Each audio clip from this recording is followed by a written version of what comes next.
Hi, Anne. How are you? Hi, Diana. I'm well, thanks. Thanks for talking with me today. Yes, thank you for coming on the space you're in. And I am super excited about this conversation that we're going to have. Before we get started, can you just introduce yourself to the people who are listening or watching on YouTube? Sure. So, my name is Anne Trammer Brownley. Look directly in the camera to tell you that. Nice to meet you. And I live in Dallas, Texas. And Diana, right before the interview, pointed out that we are sharing a 1 year friendship anniversary today. So, not today, but I mean around this It's time. imminent. So, it's nice to be on your show. Oh, well, it's great to have you here. And yeah, I mean, the idea of the space you're in is just for us to have conversations about life and the surprises, that we all deal with and, the good, the bad. And so I just, thought you'd be a perfect person because you've got so much going on. And, we connected over the fact that we both love jewelry and you're We starting your do. jewelry business. So, but just, tell people kind of what you do and what you love and, how you got Okay, so gosh, that's a lot. I'm gonna here. try to keep it really succinct. Okay. Um, so I do love jewelry. Let's get that out of the way right now. We Yeah. did bond over that. I like to say I come from a jewelry family, which means everyone in my family, women love jewelry. So I grew up admiring it, focusing on it, talking about it. And I think it's a really um, nice way to be able to express yourself and decorate yourself every day in different kind of jewelry. So I loaded up for you today. Thank you. I love Um, the smiley face. thank you. I made this. So I am a Texan who never wanted to live in Texas when I grew up, and here I am. Space you're I in. sometimes feel like I'm a little bit more of a New Yorker, but really think I'm a Texan at heart. And I have a family. My husband's Canadian. I have a 9-year-old daughter, and I have a wonderful, soon to be 25-year-old bonus son. And I was, I still am, I guess, a career woman, have been working for the last 25 years and have made a lot of shifts based on the fact that my life priorities have changed. So, to the point of the theme of your show, things change, they're constantly changing. And I think to have the ability to manage or catch life's curveballs and also celebrate the great things that happen as well, you've got to be able to shift gears pretty quickly. And I've definitely had to do that professionally and sometimes personally, but in a good space right now, even though it's terribly hot here in Texas. It's so hot. So I hope that was an okay introduction and I tried to Yeah. go quickly. Yeah. And for people who are curious, where can they check out your jewelry? Oh gosh. Well, it's called Annie Elliott Jewelry. Hmm. And one of the nice things I like about being friends with you is that you've kept me very motivated to keep Good. moving to get my sales channels up and going. So maybe at some point I can send you some more information about where people can Okay. go. Yeah. I But they mean, might we're have to just recording call now, me but it'll directly. be probably 8 weeks before this is released to the public. So if Okay. you have sales channels, then I can put it in the show notes and make it, Great. available to people That's a who good want goal, to check it out. actually. Like I said, that's Okay. a good Well, goal. Thank you. yes, yes, do it. Okay. So tell me what did you think your life was going to be like when you were a little girl? Like what do you think your life would look like now? Wow. You know what's funny? I have to answer that question very unself-consciously because I think that so much has changed for women and the way that Yes. we were trained and raised to look at ourselves Mhm. versus how you view yourself now. And it's interesting. When I was young, I thought that, I mean, of course, I was going to grow up and get married and be married by the time I was 22. Have some cool job, and I knew that I always wanted to work, but I wasn't really sure. I didn't necessarily think about it in terms of a career. I just figured I would be working, and I wanted to have kids. and I didn't want to live in Texas. Mhm. And I would say that some of those things happened not in that order. Yeah. And Well, you said something I want to like springboard off of and then come sure. to that. So what you said about things changing for women. So did you know that Sinead O'Connor died on Wednesday? No. Oh, yeah. Sorry. When you said Sinead O'Connor, I was thinking of Sade for 1 second. Yes, Mm. I did. I do know that. And that's like my most recent LinkedIn post is like a rest in peace. And but it's Mhm. like when I think about things changing for women, why things should change for women, I think of Sinead O'Connor is, and also like, oh my, I'm getting chills. Rest in peace, Tina Turner. Another Yes. 2023 loss, but like women who really, you know, just changed the narrative about like what's possible, you know, Yes. like Sinead, like Irish, Catholic, outspoken about the Pope before it was like a thing to be outspoken about the Catholic Church before the scandal. She was, and a lot of, and what Yes. I said in my LinkedIn post is that she was ahead of her time, you know. Yeah, when I was talking to someone yesterday about her being so far ahead of the curve. I mean, not only was the her action of ripping the Pope's picture up considered blasphemous, but the thing she was accusing the church of doing was also considered blasphemy. And one of the articles I And read she was spoke the pointing truth. out that she was a good 10 or 12 years ahead of when the movie came out, and was talking about all of these things that had happened in the Catholic Church. Yeah. It's interesting because, of course, it's not lost on me. Number one, you're wearing pink today.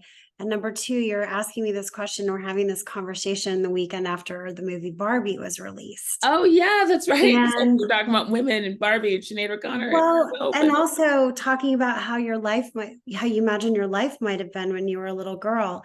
I mean, I played Barbies all the time. Mhm. And I thought so much when I saw, have you seen the movie yet? Not yet. Okay, well, I'm curious when you do. I would love Okay. to talk to you about it for Yeah. many reasons. Because I mean, we would both be coming at it from some very different Well, perspectives. I want to see it at this point because I've heard that America Ferrara has a monologue that's like, She does. yeah, It makes you think. But yeah, I was thinking about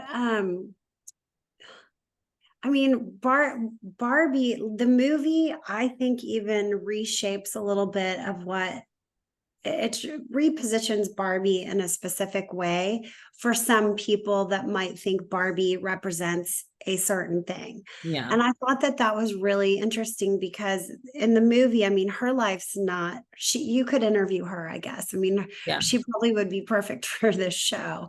Well, It's Barbie just, could easily be irrelevant in 20 years if she isn't repositioned to more accurately reflect, yes. Yeah, and I really like I applaud Mattel for letting Greta Gerwig be so creative in the way that she tells this story. I mean, I thought for a toy brand they took some real risks. cool. But I left the movie thinking about what did I love about playing what did I love about playing with my Barbie so much? And then what did Barbie represent to me? And it's really funny. We were talking about jewelry earlier. I love to dress her up. Like I loved, to Yeah. me, she represented options. Mhm. And I don't think I ever thought like, oh, I want to look like her. I just love that I had this um, beautiful woman. I mean, that's how I viewed her Mhm. as something that I could adorn and dress and put in all of these really cool Play with her imaginary hair situations. and put her in the cars. And I, Yeah. so I didn't grow up with a lot of Barbies for like a kind of a pretty specific reason, but I had a lot of dolls and I Okay. loved like playing with my dolls. And I mean, I was like super serious, like for Christmas, Easter, like, well, I, the holidays that my family celebrated, I would like make sure all my dolls, like they had to have their hair, outfits, and that like it was like a whole thing, to make sure that they were ready for the holidays. And um, but um do you know like the talking about dolls, Brown versus Board of Education, so the Sure. landmark Supreme Court case that Right. integrated schools. one of the things that the leading attorney did is had he gave children like a white doll and a black doll and was like, which doll is good, which doll is smart, and they Right. assigned all the negative attributes to the black doll and all the positive to the white dolls. So I was only allowed to play with black dolls growing up, and my mom That's didn't so say interesting. why, but like as I got older, I was like, oh, because like she didn't want me to like be like, oh, like, and where I grew up was predominantly white. So like Mhm. I never saw examples of beauty that looked like me Right. other than my dolls. So Ah, that makes total sense. I mean, I don't even know if we could find I would love to go to a toy store, mm, go back to when I was 7 and see if there were black dolls in the store, because when I was younger, they weren't making black Barbie dolls. yeah, Now, my they weren't daughter, easy to find when I was growing up. I don't even know where my yeah, mom found my dolls, but like it wasn't easy to find black dolls. And I mean, I was a child in the 90s. So and I like was a now I'm child like, in the it in the 70s. 90s, like why do I Yeah. have black doll? Like now I'm like, yeah, but yeah, so Yeah. yeah. They didn't have, I mean, in the 70s, I mean, I don't know if they did or not. My guess is not many, not like they do now. Yeah. And I have a 9-year-old, and I made sure when, by the time, when we were buying her dolls, she had a very diverse collection of dolls. I was really cognizant of giving her toys that were representative, that reflected the diverse world around us. I And love that. actually, we bought her, I think she was 5, kindergarten. They learned about Rosa Parks. Mhm. So we gave her Rosa Parks Barbie doll for Hanukkah. That was one of her gifts. And it wasn't because I wanted to get her a Barbie. It was just the best way to find something representative of Rosa Parks besides a book. Yeah. It was the doll where she could act out the story and whatever else it was. Um, Love that. yeah, Well, and I mean, therapists use play therapy on children. Like there's so much um that comes out, from your inner world, right. especially as a child when you're playing. And so yeah, so it's like I don't have the strong tie to Barbie that a lot of my white Mhm. friends do that grew up playing with Barbies, like Right. because I don't know that I ever had one, but my friends did. And I like playing with dolls. So when I go to my friends' houses, like, and I didn't really care because I didn't know what my mom was doing. Um, but it wasn't as like much My Little Pony. Now, Yeah. there's like My Little Pony movie, I feel like first in line. I had like a bunch of those, but Well, um, they're cute and magical. yeah. Yeah. Um, now they have you seen LOL surprise dolls? No, oh my gosh, Okay. there's new dolls now. Yeah. So I mean, just kind of keeping in theme with what you were asking about when you were a little girl. So, Mhm. or when I was a little girl. So I mean, talk about things changing for women. I put so much thought into what type of toys I wanted my daughter to play with, because in my mind, I have a specific way that I hope that I have specific thoughts around the kind of woman that I hope she becomes. Mm, And what I mean by that is particular characteristics. yeah. And what I think are characteristics that can make her successful in life. And I'm not necessarily talking financially. Life's really hard to navigate. So Well, even I think thinking, finances are definitely an element, like if you don't have a base level of, agreed. but But well, but yeah, you and when want I her to be think about it, happy. right, like she has a cash register, I guess, when I think about this, but I'm just thinking about like when you give your child toys, and this is what made me think about it when you're little, and seeing the Barbie movie, I thought a lot about like what was I playing with and thinking about and using to sort of role play for how you can tell a lot from watching kids play with their toys about how they're envisioning themselves in different scenarios as well as real life. And I mean, we used to play house all the time, which goes back to what I was thinking about when I was younger. I was so focused on getting married. And I have a cousin, Mm, I really thought that was like the end all be all. And yeah. I also had a lot of admiration for my parents, and I had, a lot of aunts and uncles and my grandparents, like everybody was ha ha, happily married. That's how Yeah. you view it when you're younger. I just had really positive, role models for family around me.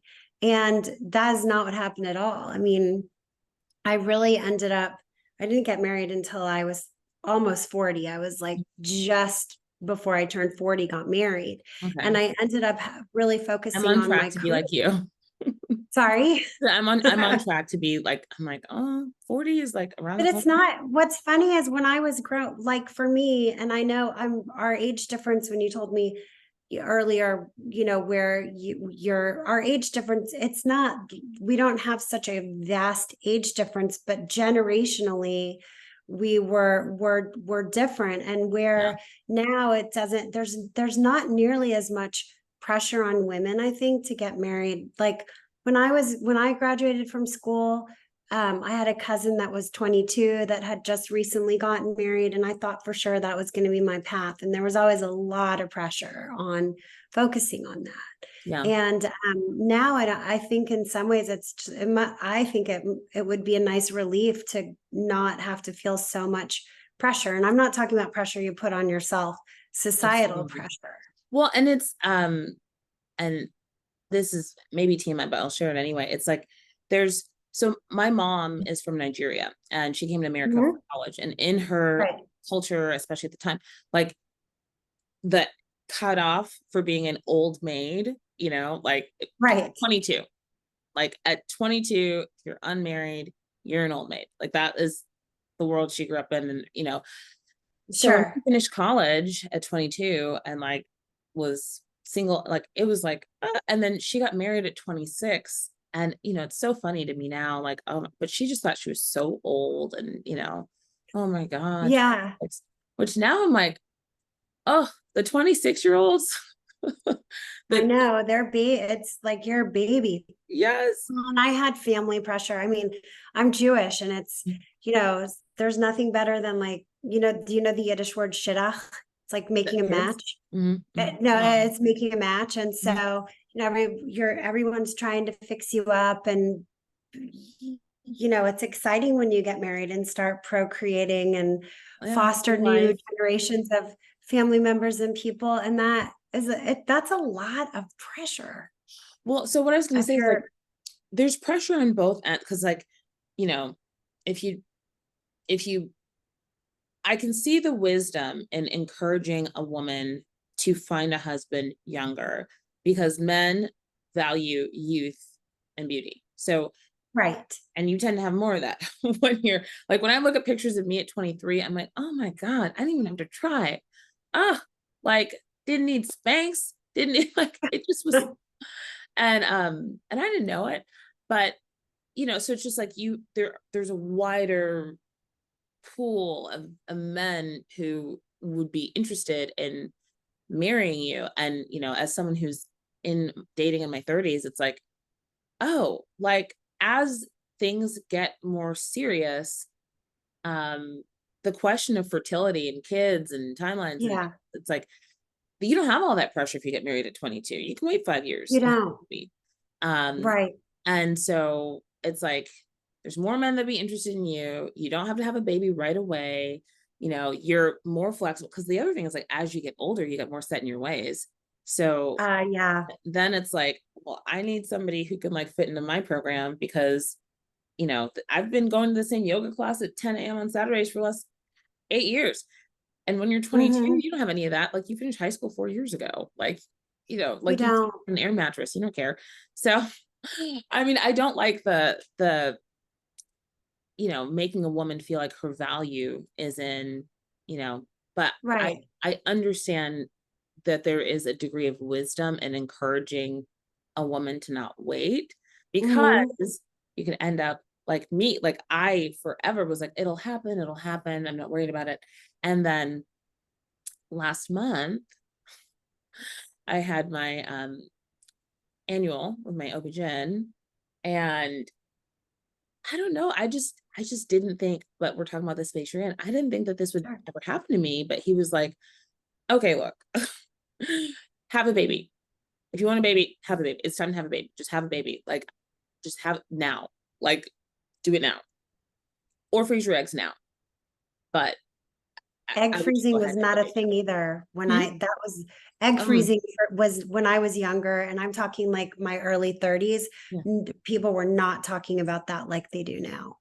Yeah. Sorry, I didn't mean to No, no, interrupt you. no, no. It's fine. So it's like for your generation, it's like you didn't have like the fertility options that we have now. Right, right. And men have always been, attracted to youth. Like it's just, Hmm. like the ancient, whatever. Like it's just always, and like back in the early America, it was like old enough to bleed, old enough to breed, like, Yes, so yeah, yeah, I think the which is wisdom, actually terrifying when you think about it. yeah, for sure. I'm like, I was like a child when I got like Yeah, that was pretty much um right. but yeah, so just purely from the standpoint of considering how men are wired and the factors that go into their mind, like when choosing a wife, like fertility is a factor, you know, Right. for like the type of men who are inclined to commit tend to want children. The So funny thing is, you learn as you get older that the fertility issue isn't always like with the woman. yeah, There's right. men that have fertility issues too. But when you're younger, people aren't really, it's not something that you're necessarily talking about. Well, This because is, like we live in a world that blames women for everything, and it's like, oh, boys will be boys. but I think some of it too is like having this awareness about these things for ourselves. Mhm. And I agree with you around that societal viewpoint or attitude and generalization. But I also think it's kind of like the more you know, Yeah, and those are things that I think now, in some ways, women are luckier is not the right word, but I think that if I'm thinking about the fertility piece and just I remember when I was 35, hmm, I went on a business trip, and it was a really fun business trip, and I was the only there was one other woman on the trip, and I was with gosh, I think I was with like 30 men. I was with chefs and restaurant food and beverage managers. And it was a work trip, and I had a wonderful time. And at the end of the trip, I helped all these guys. We went pick out presents for their wives. And I remember feeling on that trip, number one, I was with a lot of men. Number two, I was in a foreign country, and things were a little different. Like I wasn't then I wasn't gonna like sneak out and try to have some fun. There was no online dating where I could have like met up with someone and had an hmm, adventure while I was there. But when I was on that trip, I think so surrounded by all these men and I was single. I remember we were in Argentina, and I mm. remember that I would have gone we were tango on a dancing. bus. Sorry. I would have gone We did tango. tango, but I didn't tango with anyone I worked with because that would have been awkward. Yeah, But I know you like to. I know you also dance, yeah. right? Aren't you? Okay. Um, so, anyways, long story short, I remember thinking on that trip because I was thinking a lot about being single, and that was the trip where I really reconciled with myself.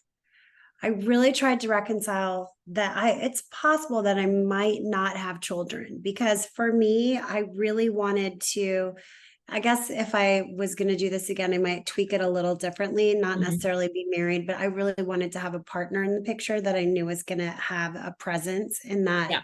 person's life. And I just didn't have that at the time, but I realized on that trip, and I think I was sitting around with all these men, they were talking about their kids and their family. And, some of these people are people, they're in the hospitality industry. They're like never home because they're chefs and their hours are crazy. And it just really made me think about, what I wanted. And when I got home from that trip, I really tried to separate in my mind looking for somebody that I really felt like I could be with as a partner versus like literally looking for someone that I could mate with, to be like the ideal father for a child. So And you that didn't think that you could get actually, both in one? Like you thought it was like, well, I did think that I could get both in one, but it put a lot, it's hard to get to really know someone if you've got this like double random. checklist in your Mhm. head. Sometimes you might just like spending time with someone or they're great company or whatever, and then you get to know them. And I was really felt like putting the criteria of possible, father to my children was almost putting the cart before the horse. So So that I had really before tried to that trip, separate. had thinking about a man's potential as a father had not been an active element in your. No, it had. And it's interesting. I had a really, really just great relationship with a great man when I was in my like mid 20s to maybe 30. And, check, check, check every box in your head. And, for whatever reason, it didn't work out. And I think for a long time, I was probably like trying to date someone like him in the sense Mm, that ticked off all those boxes. But as you get older, and the men you're dating are also getting older, you really are in different life situations, and mm, you start make you people do you just make snap judgments on where somebody is in life, or what kind of job they have, or oh, they didn't pay the bill, or all these little tiny things.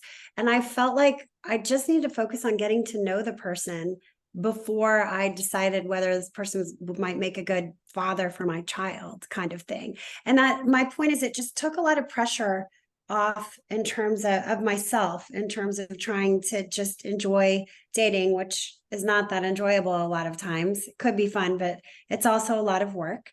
And I can't even remember why we started talking about this, but um, I always think about this when it comes to my daughter, and mhm. just really Yeah, the woman encouraging you want her her to be. to live her life. And Mhm. like when I think, like when you tell me where you are in your life and the experiences that you've had, I mean, I think it's amazing that you've had all of those things. And I think I did too, based on, I feel like I really got to live my life before I was committed to someone, because it is a huge commitment. Once you get married, every single decision you make affects two people, not just you, or three or five if you have family or whatever it is. And so I look back and I of course idealize things, but I certainly had a good time. Never in a way I thought when I was little that I would. You just can't imagine all these things that happen to you when you're a grown up, when you're like 7 and laying in bed and just dreaming about getting married. Yeah. Yeah. And like, the dress, the cake, the party, and not like having to make up after a fight and find some type of resolution so that you can Right. like coexist, or have to agree to disagree. I I've told you like about, there's a guy, TBD, like, but um it's like the first time we had a conversation that made me like, oh, we view the world differently on this Hmm. topic. It was just like, because like you meet someone and you're just like, oh my gosh, this is so great. Like we're just gonna be on this cloud together, feeding each other grapes and like never fight, and like, oh, and but like that's just not, like it's two people, and like you're gonna agree about some things, you're gonna disagree about other things, and if you're gonna be together long term, you're gonna have to find some kind of peaceful middle ground that Right. actually works for both of you. And that's Yeah. it takes You skill. know, it is. I was gonna just thinking about something you said when we were talking about finances. Mhm. I actually think that this is one of the things that is beneficial for women who get married a little later in life. And I'm just saying getting married because usually once you get married, you're sharing finances in some way, right?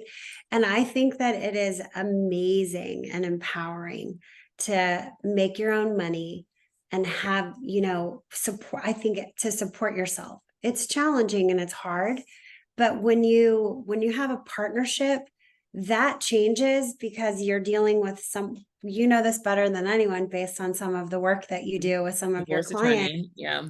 I mean, attitudes around money, when no one has the same attitude about money or experience with Yeah. money. And so I think it's really great if you do have a start in your young adult and adult life where not you, but a person gets to exercise that muscle. It's really, it's really beneficial in a way that I think it really helps you in a way in life, and you have an advantage Yeah. that some other people don't have when they get married really young. Well, and I think to me, it's like, it's not about whether or not you work or you don't work. I just think regardless, like, but especially if you don't work, like, I think a woman should always be able to walk away and be okay. Yes. And so Yeah. if you're gonna not work, then you need to be married to someone who will set you up so you could leave him tomorrow and be okay. Which not a lot of men Right. will do that, you know. So some men will, but not so, you know, like, I'm not gonna not have some kind of income that I need to tell the IRS about unless I really don't need to because I'm set for life, regardless of whether or not I'm married to you. And Yeah. I think women, because we put marriage on a pedestal, being a wife on a pedestal, and we do live in a society where women who are married are just respected more than women who aren't married because it's like, oh, like, nobody want to marry her. There must be something wrong. Yeah. Somebody You know? wanted her. Yeah. And so it's like, because marriage is so pedestalized and we're encouraged to get married in ways that men aren't, I think there's a lot of like common sense that goes out the window. Mhm. With, you know, oh, like, I had a divorce consult the other day with someone who's thinking about filing, um, but hasn't worked since 2016. And um, I like did like an initial like kind of phone screening, but I was like, to come in for a consultation, it's $150. And like she wasn't sure where she'd get the money. And I was, Oh, really? if Wow. you can't spend $150 after Yeah. staying home for 7 years, get a divorce. Go ahead, like, do it. Yes, I will. Yes, go ahead. You go ahead, because that's crazy. Like $150, like, I know. It's so interesting it's with finances, and I've been thinking a lot about money. It's funny, we just not funny, but mhm, my we just redid some of our life insurance mm, policies, which of course is something that a lot of people don't think about. If you have a job, you're yep, it's given part of life life. insurance to an extent. Yeah. But your spouse dies or whatever happens. I know this is like a total downer to talk about on your show. So without getting into That's the okay. details, my point of talking about it is that there, when you're on your own and you're trying to support yourself financially and you get smart about, the tools that exist, I just think it's really empowering to know the sorts of tools and resources, and try to separate yourself like emotionally from the facts about money. And I think that it's something that a lot more women could benefit from. I would love to see finances be a course that's like a Yes. required course for women to take, because I just think that it's easy to become reliant on somebody about a topic that you don't understand. Yeah. But my Yeah, point is and for a lot of women, it's like, oh, it's oh, the bills and the this and the credit and the investments, and it's overwhelming. But it's like, it's just like anything else. Like, you learn how to yeah, walk. but Like, it's scary, and it can be based on whatever your attitudes are around money. And actually, I think it's a really interesting thing to explore about yourself and to know about yourself before you have a serious relationship and settle down with someone, is to explore some of your feelings around money. money. There's a Yeah. book called Secrets of the Millionaire Mind. Uh-huh. For anyone listening who I wants to do think you this, told me about that. yeah, it's by Harbecker. It's amazing, but it's a really good book for anyone who's wanting to delve into their beliefs about money and their attitudes about money, Yeah. because a lot of it's unconscious. And Hmm. um, with beliefs, it's like they're shaped by what you hear, what you see, and then specific events that you assign meaning to. And so, Ah, if you grow up at home with a parent that's constantly talking about like, we never have any money, or right. a parent who's like, oh, Excuse me. your dad has all the money, your mom has all the money, go ask your dad, go ask your mom, or whatever. All that will shape your beliefs about money and what's possible and genders. And um, there's a mentor of mine who, my mentor's mentor, has been married at like 50 years or something. His name's Gay Hendricks. Hmm. He wrote a book called Learning to Love Yourself. And but he says that sex and money are never about sex and money. Like, it's communication and control. And like, in Right. the context of a relationship, like, it's like, it's not really a money issue, it's a control issue, or it's like you don't want to communicate enough to get on the same page because, you might have to listen to something you don't hear, or you might want to have to admit something you don't want to admit. Like, I really want to go to Equinox. I don't want to go to 24-hour fitness. And yes, I know it's a little bit more and we're on a budget, but I don't want to go somewhere that doesn't have eucalyptus owls, period. Like, and like having to say that to your husband with a straight face, like for some women, that's like, Right. ugh, but it's your truth. And then with sex, Right. wanting more but wanting less, it's often, again, communication and control. One Excuse me. spouse thinks that once a month is fine and the other one wants it every single day. Like, first of all, it's like, how'd you even get married without clearing this up? But communication and control, that's so. Yeah. I had a boss tell Mhm. me very early on, again, I'm not sure in this work climate now, someone would say this, but she said, sex and money rule the world. And she was completely talking about it in the context of power Mhm. and control. And then in the context of a business conversation, which is funny that you just said that, because I guess it just depends on what lens you're looking at this through. Right. But it's true. It's like in advertising, they say sex sells, and Mhm. sex and money, like that's sales. And my first big girl legal job was before the Me Too movement. And I was the legal department like assigned you to a mentor. And so I was going to lunch with my mentor, and she's like, I can tell you really want to do well here, and da da da. And she'd been with the firm 20 years or 18 years or something like that. And I was like, yeah, I really want to, yeah, and I was just like so in awe because she was so fabulous, and she was a member of the Four Seasons, and so that's where we'd always go for lunch. And she had this amazing like Mercedes SUV, and like always had the best jewelry. And anyway, she was flawless. But she's like, okay, well, if you want to be successful here, it's really important that men find you attractive.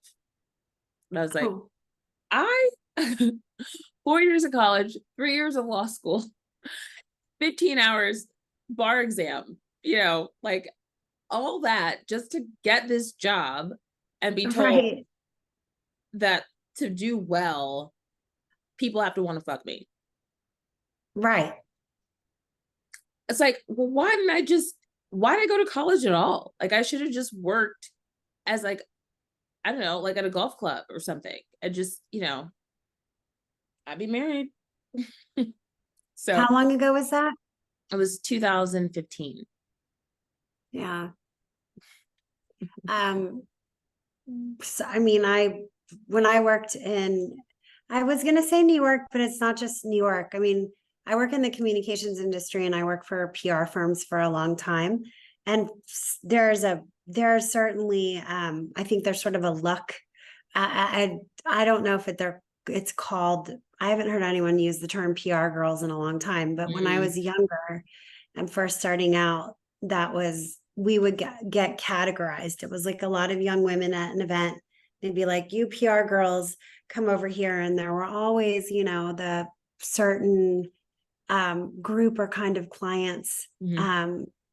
that were interested in that. And Yeah, and just being I always entertained. hated going to conferences in Vegas because it was just a strange environment for Mhm.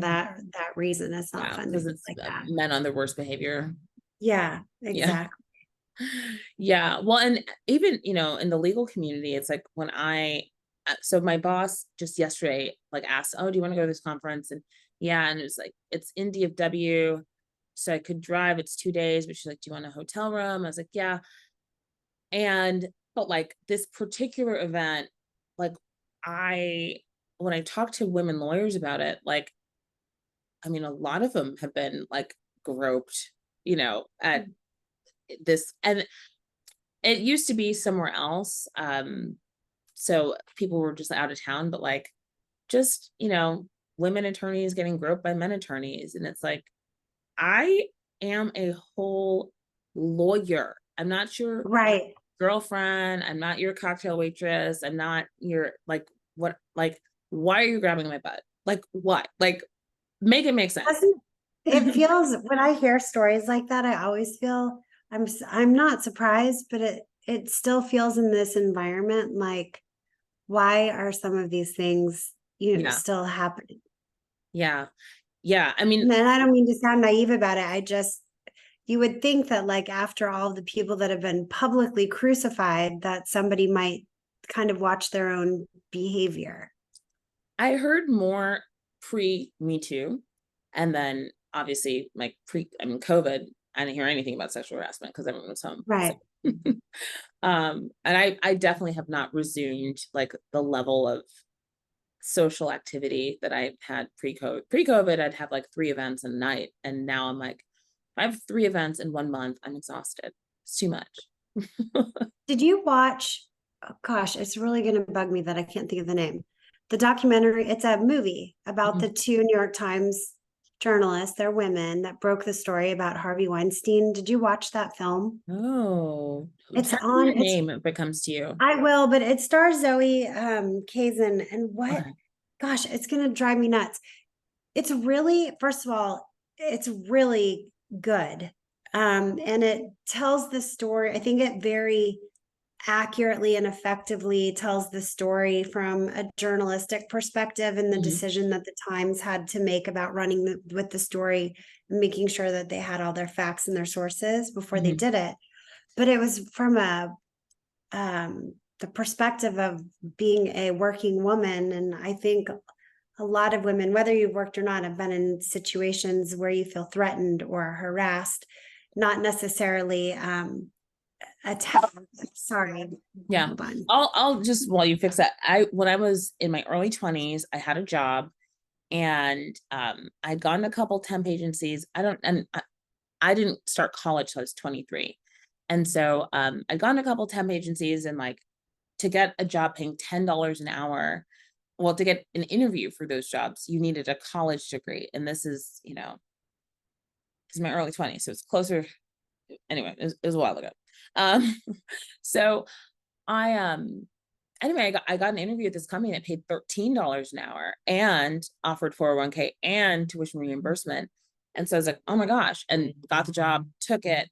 And, I was so fortunate that like I was able to like modify my schedule each semester so that I could get my hours at work and also get the classes and graduate. And I was an A student. And so anyway, but there was a guy who sexually harassed me for 2 years. And the company That's was a long one, time. yeah. And I complained to my managers about it multiple times, but I was also one of less than 5 Black people at the company.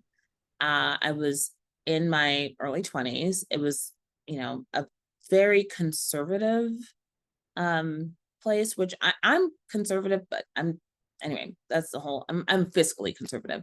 Um, Yeah, you're sort but of conservative. the guy that was doing it was more like a fit. He would like all the things, like he was blonde and tall and good looking and country and and I thought he was handsome. I just wasn't attracted to him. Like he just wasn't. I really like intellect. I'm more into like a nerdy guy. And so anyway, he just didn't do it for me. But he would constantly like just, when are we gonna sleep together? And like stare at my boobs, make comments about my butt, and I'd go to my managers over and in hindsight, I'm like, well, my managers were like older, married, didn't get a lot of attention from men. Like, I'm sure to them, they're like, I wish he talked to me that way, but I just was, it was really stressful because I was like, I need this job. Like, I didn't have, I've Yeah, been financially independent since I was like 20, so I didn't have like parents who pay my bills or like I right, needed that job. Um, right. and it was the year's 2007 when I started. The financial crisis happened in 2008, so like it wasn't like, people were like, if you're not happy, just get another job. I'm like, I was a college student. It was the most money I could make. And also we were going through a recession. I was really just trying to make it work there. Um, but what ended up happening is he basically like flipped out on me one day and started saying, I don't know if I can, I'm just going to say it and I'll bleep it out, but You he, can edit it out. he wanted It's to, your podcast. yeah, like basically he was like saying that he was going to rape me and like anally. Oh my God. Yeah. Like, which I was like, the audacity, like, if you're gonna threaten to rape me, at least do it when we're off the clock, And that's like you know? But crazy. he also like was adored by the company's customers. So I think he felt like, well, they're never gonna get rid of me because the customers love Did me. did he actually use the word rape with you? No, he said, I want to fuck you in the ass. Okay, got it. But for for an undesired uh pass, Uh-huh. that certainly feels like someone's telling you they're going to rape you. I Yeah. mean, Yeah. that's yes. But the way he was angry when he said it, and also like I'd been like shutting Sure. him for 2 years, and he was someone who got a lot of attention from women, so it was also like the ego, like, well, how come this one girl doesn't want me? Anyway, so I told like one of my friends, and he told me that I needed to go to the general counsel of the company, and you know, so I did, and she had me write out a statement, and I did. He got fired immediately. But now I'm in a position where I'm having to report to 2 managers who, in my statement, I said I've been complaining to for 2 years, who are now mad at me for making them look bad in front of the general counsel, and they have power over me. Right. So when I'd hear stories about how come these women didn't speak up sooner, da, da, da, well, maybe they were scared because they weren't sure like what would happen, or if power's not on your side, and Right. like you could easily be the one who gets screwed. Like I, Right. like if I have 2 managers who are mad at me because the general counsel is looking at, and now as a lawyer, I'm like with the fact pattern, like I absolutely could have sued for sexual harassment and I would have won. And so the general counsel is mad at them for allowing a situation to fester for 2 years with a Black female Right. employee at a predominantly white company, that has like, I honestly, I think there might have been one other Black person on staff. And, so it's like they could have got the company sued. That's why the general counsel was mad at them. But like, I didn't understand. I hadn't gone to law school at that point. I just knew that like there was a target on my back by the people who I reported to because I Right. said something about the situation that I'd gone to them to help me with and they hadn't. And, I'm like, that's why women don't speak up because, I mean, I guess ultimately you did have a lot of power once you spoke up. So, in listening to your story, this is for me what was really hard about watching this film. Mhm. When my dog started barking. uh, Maybe your story, what you heard about this person you're working with is upsetting him. Um, he wants to uh, fight for my rights. yeah, he wants to bite it. He wants to bite his ankles. Yes, that's why we left But them. it was it was painful to watch the scenes, Mhm. because you know what it feels like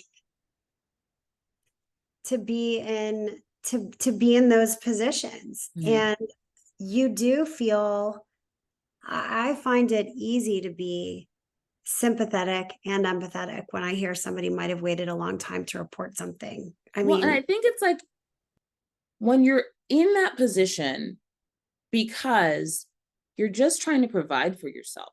Like, it's not like I'm a waitress at a strip club. Like, I'm showing up to work because I want to pay my rent and have a 401k and or for these women with Harvey Weinstein, they wanted a career, they wanted to make something, like they were wanting an opportunity to like work, and it's like, and you're gonna use like just get a prostitute, like just but I guess like no, not as much. find a different way. Yeah, like why Yeah. are you exploiting someone who's trying to do something Well, with your that's because that's what it's about. It's yeah, not, they don't really want to have sex with you. They want the power trip or yeah, to split you or whatever they are getting out of that by doing that to you. Not you, but yeah. the But it's like when I meet women who say things about like not wanting to work or not want, I'm like, I know what I've dealt with in the process of being a you know career, I don't know. And I'm like, I don't know, like if I had a daughter, I'd be like, and she's like, I just really want to be like a homemaker and da, da, da. I'm like, as long as you have enough money to walk away. Like I'm grateful that like women can have careers, but like I just I just I hope that I, am alive when the working world is at a place where like stories like this are just like Yeah. you know? I mean, I always think about our population. There's more women than men. Yeah. Even in the workplace, there's more women than men. I would love to see that happen, that for the balance of power to be more equal with Yeah. in government. Mhm. But I sometimes think like, how can we make this happen? Yeah.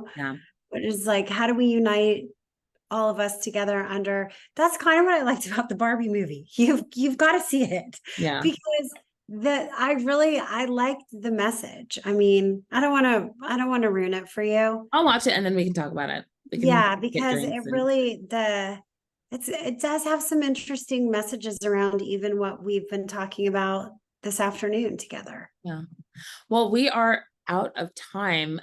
So before we wrap up, because we've talked about so much, and We have. this is like not the conversation I thought we were gonna have, but it's like better, which is kind of like Oh, the whole good. podcast. Like you make a plan, you think your life's gonna go one way, and then something else happens, and sometimes it's better than if what you wanted had worked out. So is there any like closing thoughts or any just things that you want to share before we Yeah, I have a closing thought. okay. So I feel that I am aging positive. And what I mean by Yes. that is Mhm. that I am pro aging. And I'm Okay. thinking about this because you started the interview talking about, um, you know, what did I think my life was going to be like when I was older?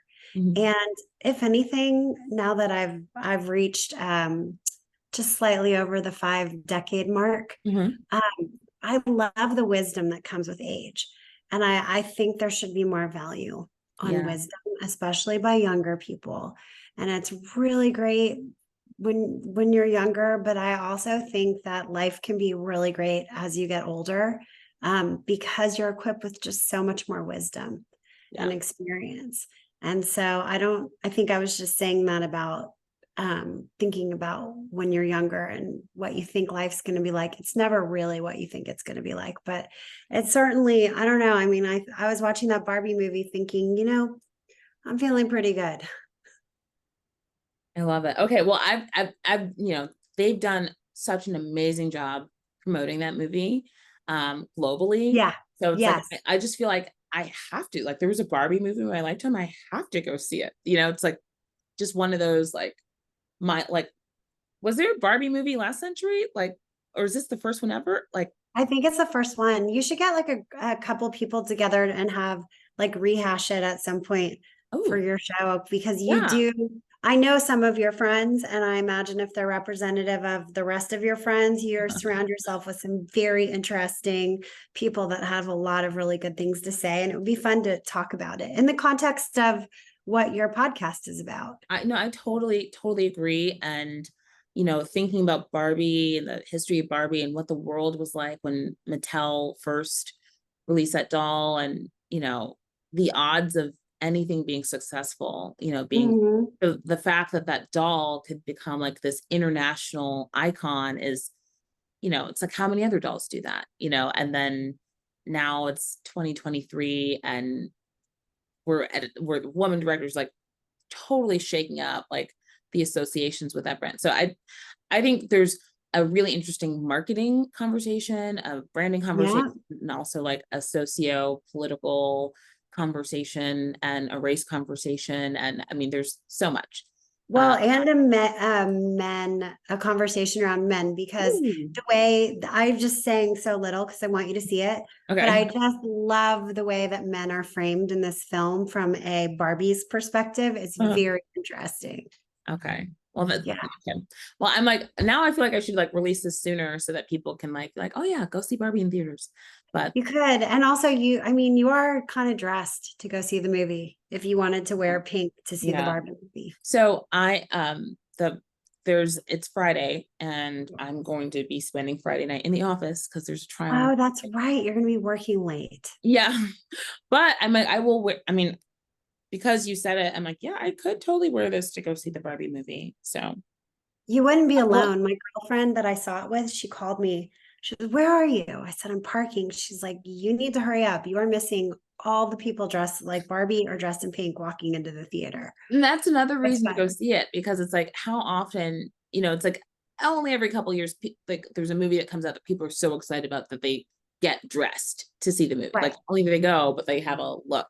I so Instagram the other day, I saw this reel and it was a black guy and he gets out of his car and another car pulls up and it's a bunch of other black guys and they're like, oh, hey man, like what movie are you about to go see? And he like kind of looks around and he's like, Barbie. And the driver was like, what? Like, and he's like, Barbie. And and then he says the third time, and like the whole car starts laughing at him. But then they park, and all the guys get out and they're wearing pink shirts, and they're like, we're gonna see the Barbie movie too. And then they start like skipping to the theater, and they were singing, I'm a Barbie boy in a Well, there's some black, I mean, there are black Kens in the film. so I yeah. think there were men in my theater and they Were they laughed. in I pink? mean, yeah, there was actually dad sitting next to me with his daughter, and he Oh, was literally wearing like a Hawaiian shirt that said Barbie on it. So it was very funny. Yeah. yeah, The yeah. culture around it is There's pretty hilarious. okay, it's a moment. Yeah. So it's the movie of the summer, clearly. That Barbie. and Oppenheimer, which we don't have time to talk about now. We can talk about it in another episode if you want Another to. one. Okay. Be Yeah. interesting. Love to have you back. Thank you. I would love to come back. I feel Oh, like we could great. just keep talking forever. Yeah, for This is sure. why we're friends. Yeah. Well, thanks for being one of my guests and also one of my friends for a year. And Yes. Happy anniversary. I Happy know to us. anniversary to us. Yes. Yes. And but yeah, I loved the conversation we had. And like I said, it's not the one I thought we were gonna have, but it's so much more interesting. And I hope that like, if people who are, caretakers, mothers, fathers to young women listen to this, that they will take some of the things you said to heart about really thinking about what kind of woman they want their Our little children to be. little Yeah. girl to become. So thank you Thank for you for being saying that. vulnerable. Yeah. Yeah. No, Yeah. yeah, it was beautiful. So anyway, thanks so much, Anne. I'll see you later. Thank you for having me, Diana. It was great. Have a good night. Good luck on your case. Thank you. Okay. Bye. Wait 1 second. Okay. Okay.